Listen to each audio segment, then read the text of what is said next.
In the world of medicine, where every decision can change lives, your peace of mind is crucial. This is where Pattern steps in. Imagine insurance made simple, fast, and personalized, just for you. With Pattern, you're not just getting disability and life insurance, you're insuring your future and protecting your greatest asset, your income. In the past 10 years, Pattern has transformed the way over 20,000 doctors secure their financial well-being. Discover the simplicity of securing your future at patternlife.com or click the link in the description. Are you leveraging AI to its maximum potential to make your work and life easier? Find out how. Hey, this is Brad Block, host of The Physician's Guide to Doctoring. This is a personal and professional development podcast for physicians where we have experts on the show that try to teach us everything we should have been learning while we were memorizing Krebs cycle. Welcome back to the podcast. We have a super interesting guest today. And is it really him? We've got Dr. Harvey Castro, who's an ER physician known as Dr. GPT. He's got over 20 years of experience in emergency medicine, authored numerous books, 20 plus books, including the Unofficial Guide to AI Mastery. He also serves as an advisor for the Singapore Ministry of Health and Texas Medical Association, focusing on AI-driven innovations in personalized medicine. He's created on top of all that, he's created upwards of 40 apps. So he's going to clarify, for us and help us to use AI to our advantage. Dr. Castro, thanks very much for being on the podcast. Thanks for having me. Great talking to another doc. So let's step out of healthcare for a second. I know we're two doctors talking, but I would imagine that you're using AI in all sorts of ways that just make your life easier. And we were getting to that before the show. So as an AI early adopter, what are some of the ways that you're using it to make your life outside of healthcare easier? I'm having tons of fun. I'll start with saying I was just talking to you right before we started. I created my own digital twin and I uploaded all the interviews I've ever had, all my PowerPoints, all my books, anything that I've written, and it's any blog office on there. And so what makes my life easy is by having that information, it's on a secure server, only I have access to, no one else has access to it, not even ChatGPT or anybody like that. And I'm able to leverage my information. For example, I'm writing a book right now, and one of those sections is going to be ethics. And so literally I can go back and look at all the stuff I've ever written and have a conversation with myself to get it. Other things that are just kind of different than everybody else. When I'm on a drive, there's some websites that I'm able to have a conversation and have a podcast. And so example, I want to learn about, let's just say AI in healthcare. So I'll give you the URL and you can have a conversation, say, hey, what's going on in the news today? And it says, well, the stock market today was X, Y, and Z. And I can interrupt it and say, wait, I want to know about healthcare and AI. And then it's a whole podcast going back and forth. And so that's something different that I know most people don't. What is that URL? Just because some people go to the show notes and some people don't, but if we can let them know. It's called Chatter AI, ChatterAI, and the company that made it, it's Hume AI. And it's pretty fun. Exactly. You can just drive and have a conversation with your podcast and learn about anything you want. And it literally goes on Google per se, does the search, and then you have a conversation. And so that's kind of neat. Other things that I do for myself, I'll create AI agents. And it's just think of it a program that goes on the web and extracts anything I want. So if I'm doing a big talk, for example, next month I'll be speaking in South Africa on AI and medicine. And so I have a bot right now that will go through, look at the web, look at any information, and then create 10, 20 pages, whatever I want. And then it gives it to me with all that information specific to AI and pharmacy. Then I can take that and make my PowerPoint. So you're using AI to do presentations on AI. Very meta. Yeah. Let's go back to the digital twin because it sounds like you can upload stuff that isn't necessarily yours, right? Mm-hmm. Like just stuff that interests you. Kind of the same idea. What you're doing is you're uploading information to a drive, and then the AI does what for that? What are you asking it to do? So here's a real example. There's tons of information out there, and I'm sure there's a bunch of YouTubes that you want to watch. And so let's take a specific example, a TED Talk. And so what I'll do is I'll take that TED Talk and I'll extract the transcript. YouTube already gives you the transcript. I feed it into AI so that I can have a conversation with that data. So I may say, just give me the key points of this TED Talk. And then it literally will give me what I need to know. And then if I really want to listen to it, I can. Or if I want to take that concept and apply it into another vertical, then I have AI do that for me. Case in point, yesterday I did a post on leadership and how it relates to Darth Vader. And I took, one of my friends was like, oh my God, there's this book on Darth Vader and leadership. I'm like, really? And so she gave it to me. And then I was able to take the content of that book, put it into AI, extrapolate, and then I got like the 10 top leadership skills as from using Darth Vader. It's taking one data, plug it into our mindset, our creativity, combining the two and get another output. And that's what AI can do if you really think it through.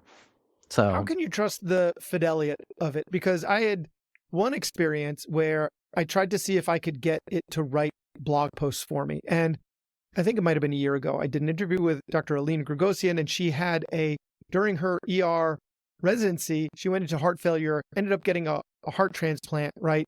And so I said, like, write me a blog post based on this article. And it was like, the theme was like, why you should trust your doctor and and why she got pneumonia. She didn't get pneumonia. She happened to mention that she thought it was pneumonia once, and it just took that idea and it ran with it. And it got it completely wrong, right? So I just did probably what most people do. Like, this doesn't work. Trash. Well, yeah, let me jump in by saying a couple of things. The technology is only getting better. So whatever you saw last year, I can almost guarantee you is probably 10 times better today than back then. Yeah. Then think of it this way. Maybe you were talking to an equivalent of an elementary student, and now you're getting closer to talking to possibly a master's student. And probably by next year, you'll be talking to a PhD student. And so having a conversation with someone in grade school is only going to give you so much. But if you're able to speak to a PhD, you're going to get higher quality. And then to continue the analogy, it's all about how you speak to that PhD student. So depending how you speak to it, if you give them some good background, then they're going to give you better output. What I would do today with that interview is I would take that exact transcript and then put it into the newer models. And then my favorite phrase right now, has been for years now, is we need to keep a doctor in the loop or a human being in the loop. So yes, it's going to hallucinate. Yes, it's going to make mistakes, but that's where you come in and say, you know what? All of this is excellent, except for this one part. Let me tweak it. Let me change it. You just said a word that I want you to extrapolate on it a little bit. It's going to hallucinate. What is an AI hallucination? Great point. So think of it, I always give this analogy. If you have the smartest person you ever knew, but they're too proud to ever say they're wrong. And so it's like having a conversation again with that PhD student, but they're not humble enough to say, I have no idea. And the sad part is that PhD student doesn't know that they're wrong. And so when it hallucinates, think of it as you ask a question and it may be totally off, may not be correct. And as a human being, we need to know. That's why this technology is very dangerous when it comes to some patients, because they may not realize that information is totally wrong. And they're taking it for face value. Yeah, that's a better word. Is probably a better word, right? Because that's what patients with delirium or dementia might do. They'll make up an answer that kind of fits with what they think you're asking them. So I think an AI confabulation might be maybe we should coin that. I think so. We should trademark it and make some cash. No, but that's well said. And that's why us physicians have a hard time with that word hallucination, because it doesn't really explain it. No, it doesn't jive. So what are some other ways that you are embracing AI in your, like, is it making you coffee in the morning? Like, what other kind of like mundane stuff are you offloading to AI? This is kind of a project that I'm launching here this week. This will be interesting to you. I do a lot of talks and I want to make sure I'm getting better. So you and I are scientists and we're kind of OCD when it comes to something. I'm sure you hyper focus on things, and that's just part of being a doctor. And so what I've done is I created an AI that now can evaluate my speaking skills. So now it looks at how fast am I going? Am I going too fast, too slow? What are my facial expressions? Is my tone good? Is it not good for what I'm talking? And then it's even able to analyze my content and say, you know what, that content is not delivered correctly, or your storytelling was not on par where it should be. And then it gives you an 8-page report on exactly what you're doing, right and wrong. And so I'm going to apply that to healthcare. In about a month, I'll do something very similar for healthcare, for doctors. I mean, it's interesting that you could use it for something that some might argue is like subjective rather than objective. Well, I'll tell you exactly what I'm doing for malpractice cases and lack of empathy, or cases where we are not interacting with the patient. And so if I could take let's say a video of you with an actor, obviously that's already going to be fake. But if I were able to get maybe a patient to sign off and record the interaction, and obviously make sure it's HIPAA compliant and all that, then that interaction, the AI can take a note of things. Are you looking at the computer and the computer's on your left, but the patient's in front of you?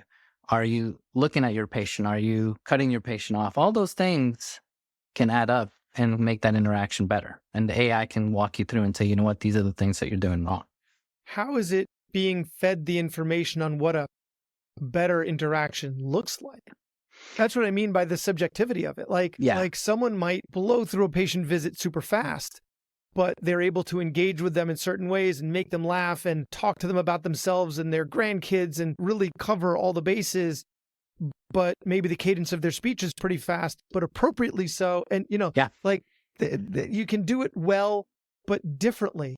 Yeah. No, that's well said. Yeah, no, I love what you're saying. I think it all depends on content. Contents. And like, for example, I'm an ER doctor. I may be able to get away with speaking fast and going in and out because I have an emergency next door and patients understand. Yeah. As opposed to a family practice doctor, and let's just pretend that visit's 1 hour. They know it's an hour, 30 minutes, but they're not getting that. They're getting 5 minutes as if they were in the ER. If I prompt again, to the example of if I prompt the AI and saying, hey, we're in an ER setting and this is quote unquote standard versus here's a family practice office, here's standard. But there's some core things that need to be done.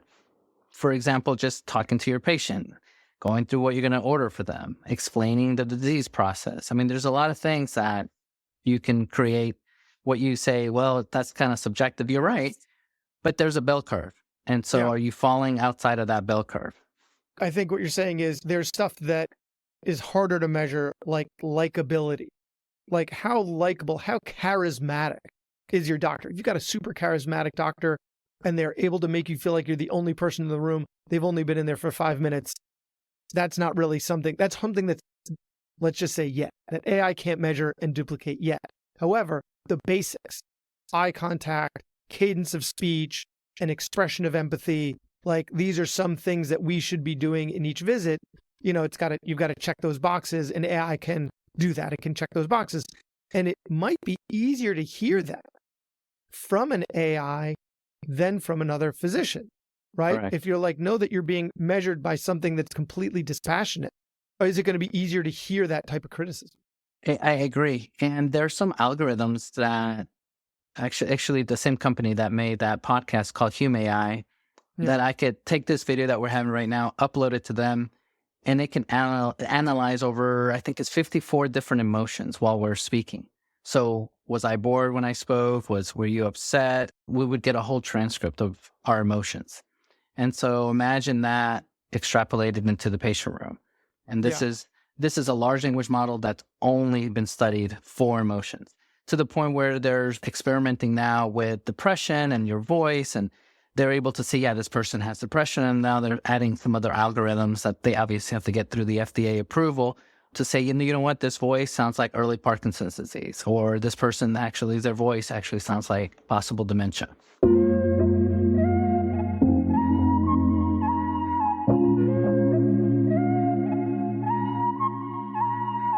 It's the end of another busy day. You just saw 20, 30 patients, maybe more. Instead of heading home for dinner with your spouse or playing with your kids, you now begin your night job, charting. Charting is critical for patient care, billing, and medical legal liability, but it steals our focus from our patients, eats away at our time with our families, and keeps us up at night. The burden of always having another chart to complete drains all of us. Freed listens, prepares your notes, and writes patient instructions for you. Charting is done before your patient walks out of the room. Wait, because it gets better. Freed learns your style over time. It's AI, just like a human scribe would, except it will never quit on you. Freed is loved by 3,000 plus clinicians from every specialty. It's HIPAA compliant, takes 30 seconds to learn, and costs only $99 a month.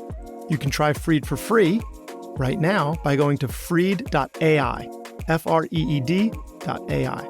Listeners of the Physician's Guide to Doctoring can use the code PGD50 for $50 off the first month.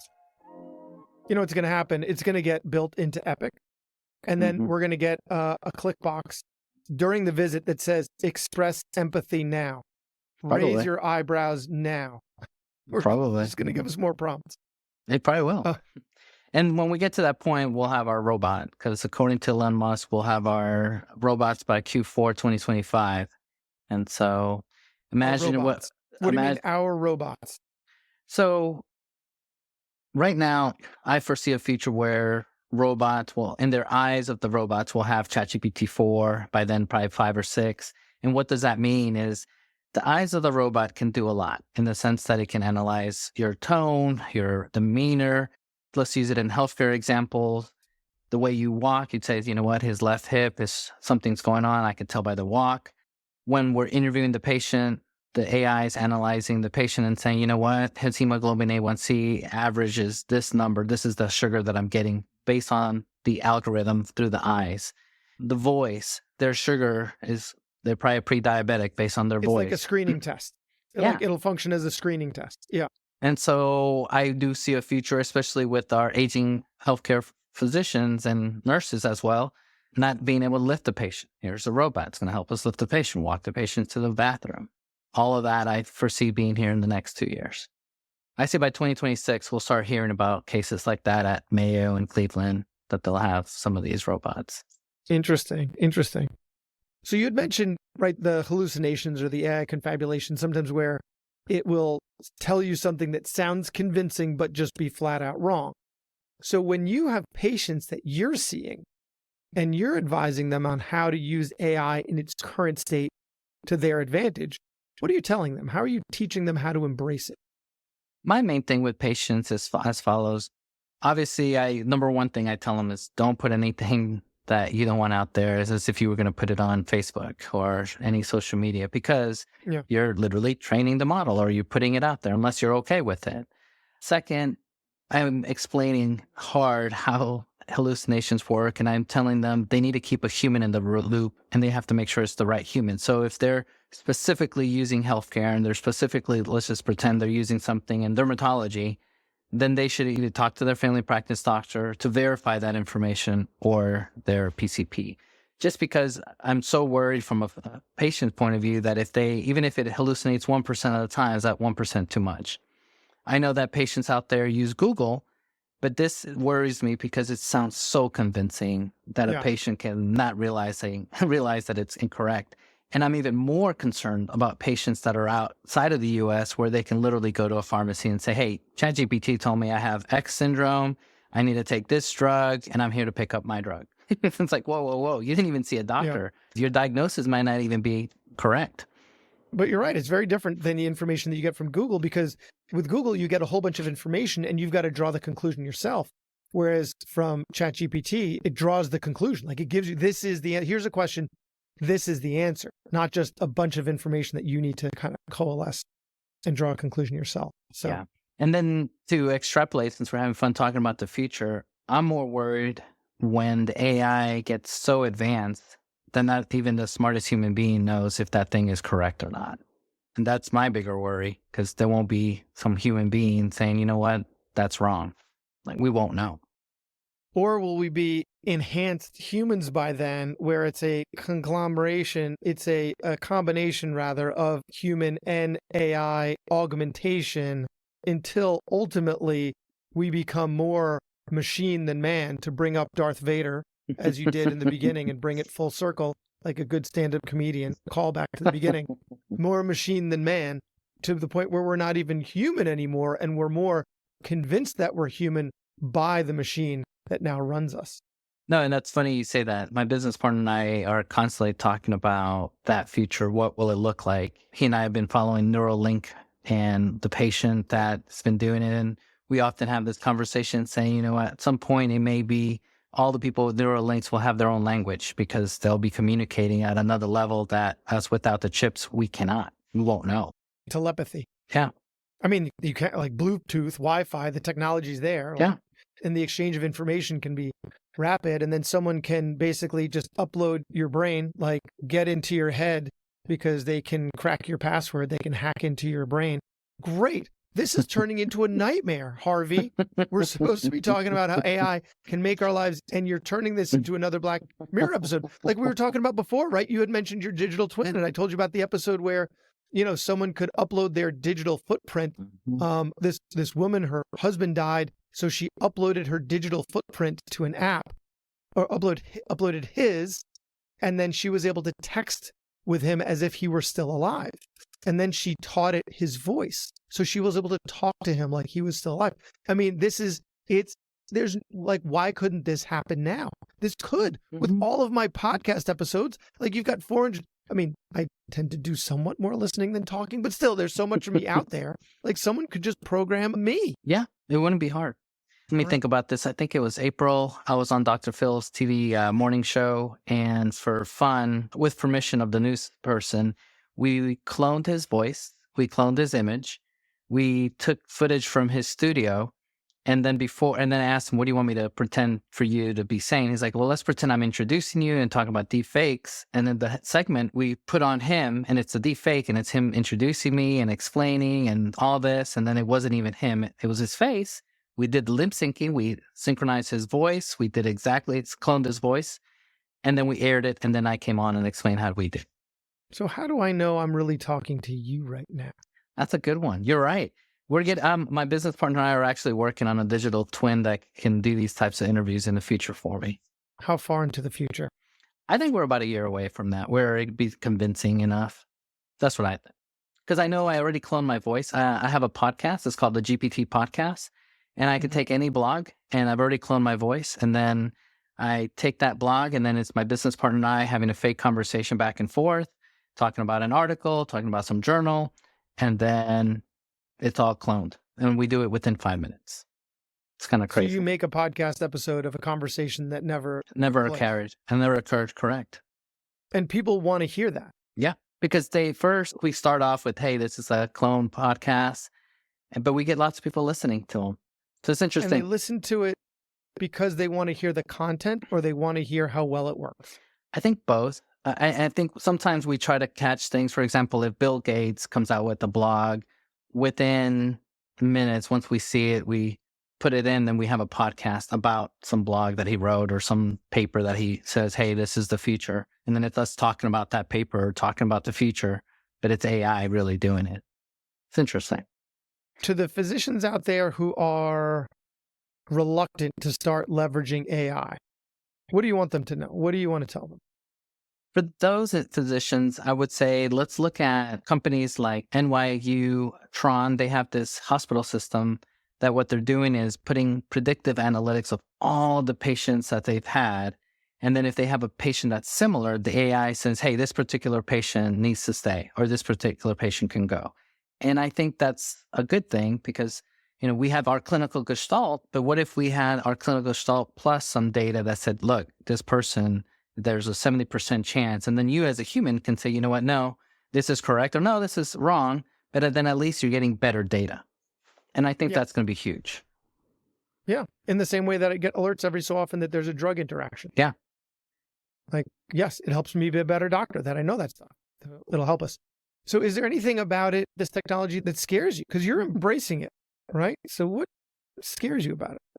Honestly, nothing really scares me personally. As long as I'm doing my best to just teach physicians and healthcare professionals, because I feel like we have a background in medicine and we know when these things hallucinate or not. And then I'm teaching the younger doctors like, hey, do not rely on this. Don't become so dependent on this tool.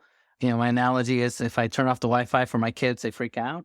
So the same thing for these physicians. They need to learn how to do it without AI, without any other tool. Be a doctor. And so my favorite area for age-wise, I'm biased when I say this, I feel like the best physicians are probably the ones that are out 6+ years that have that experience of doing their specialty. And now they have this tool. And now they can combine their years of experience plus this tool and say, you know what, this is the right middle. I'm personally more, when you ask for worries, actually, I do worry about the younger doctors coming up the ranks saying, this is absolute the gold standard when it's not. And so I'm really worried when I see that they're, using it for their soap notes and not even checking or overbilling and leveraging to a point where I'm like, no, this is not medicine. This is not correct. And so just educating them to say, look, this thing, you got to be careful.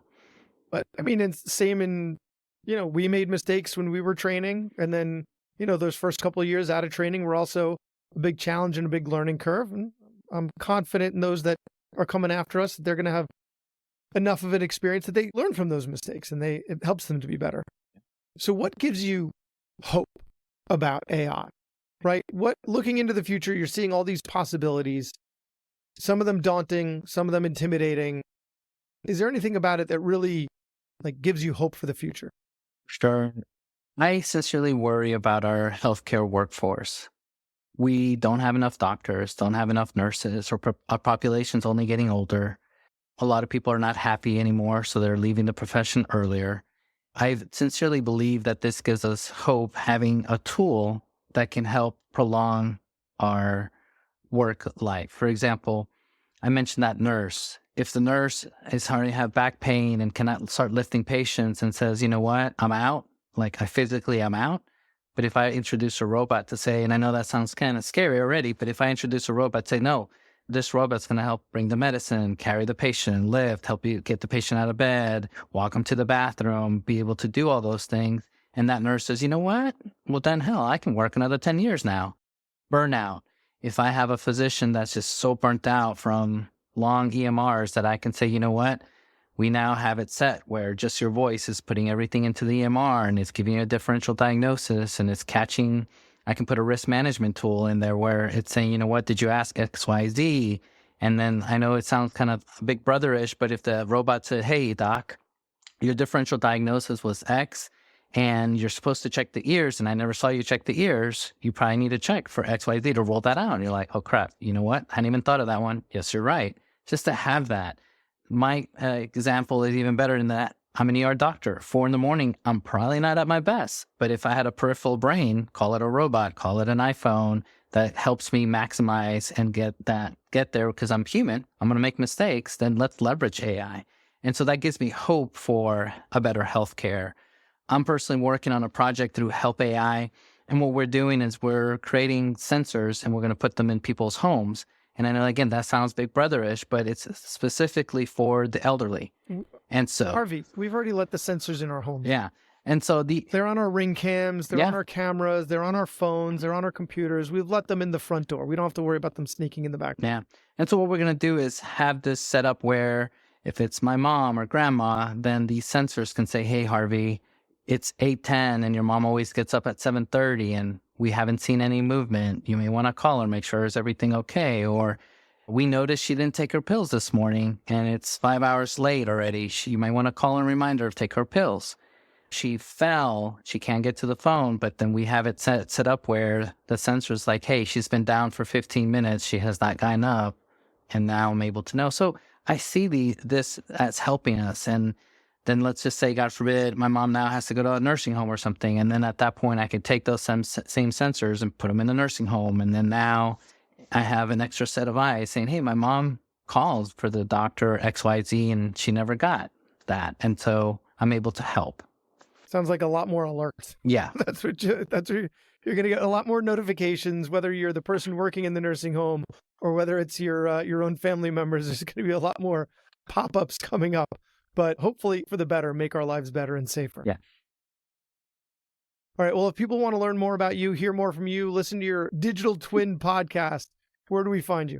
It's pretty simple. Go to HarveyCastroMD.com. And that's my website. And then that's the same for all my social media. It's just Harvey Castro MD. So I'm on all the major social media platforms. And then if you go to my website, you'll see my digital twin on the resources at the bottom right. Looks like a little eraser and you can literally have a conversation with me about anything. All the same questions we just had. It'd be kind of fun to run it through the AI and see what it says. Yeah, see what the difference is. Amazing. Well, Dr. Harvey Castro, thank you for all you do for your patients and for the profession. Awesome. Thank you for having me. I appreciate it.